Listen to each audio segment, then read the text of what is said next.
Hi, this is Jack Stanley, and it's a snowy night. The wind is blowing. We're getting several more inches of snow in our nor'easter on March the 21st of 2018, which today's date is. But I was sitting here, and for some reason, like a lightning bolt, a memory entered my mind. And it's kind of a funny thing that happened many years ago. In fact, I started working in 1976 for a flower shop. Very interesting place. I like to call it One Flew Over the Cuckoo's Nest Flowers because there was a fellow working there, I won't use their real names, and he was a cup and saucer short of a full place setting, I have to tell you. He was very much influenced by people from space, as he would put it. And I would walk into the back room, and he'd be back there with his arms spread out like against the table, looking up, and said, "They're here." And I said, "Who's here?" "Them." And he'd point up to them. And then I'd say, "We have people back here." And then he'd fire me. But then his mother-in-law would rehire me. And we would go through that quite often. Them would arrive quite often. I would sit there and talk. And of course, he would fire me. I was fired countless times and rehired countless times as well. It was a very interesting place to work. I mean, he was married to the daughter of the mother-in-law. That was the whole thing. And the daughter was kind of odd, but this guy was really, he took top prize in the Booby Award. Okay, he was very strange. In fact, I didn't know why he was out and about among people, because he should have been in a very, very comfortable room somewhere.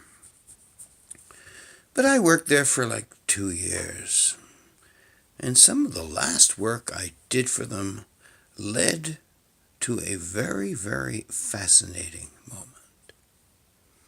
We decided to go high-tech in 1978 by having a big window display. And this window display would have a big Santa Claus, and a motorized Santa Claus. And he had a great big smile on his face. And we built the frame for him. We hammered stuff together. We were really bad at it. And we used a small piece of wood in the front to hold the whole thing together, all those various things. And so we set it up.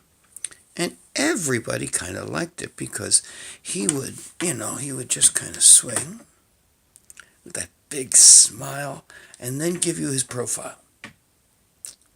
And then come back with a smile, and back in his profile. And we thought, this is pretty cool stuff.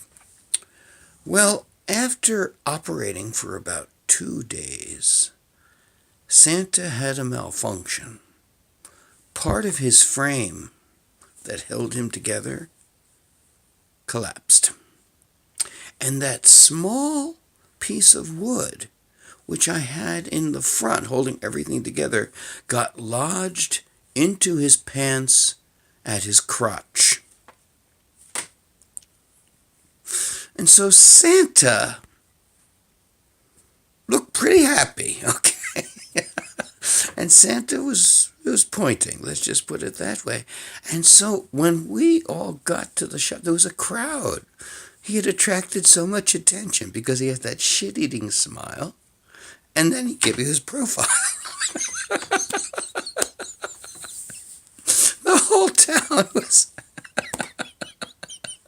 Oh, we had scandalized the whole town.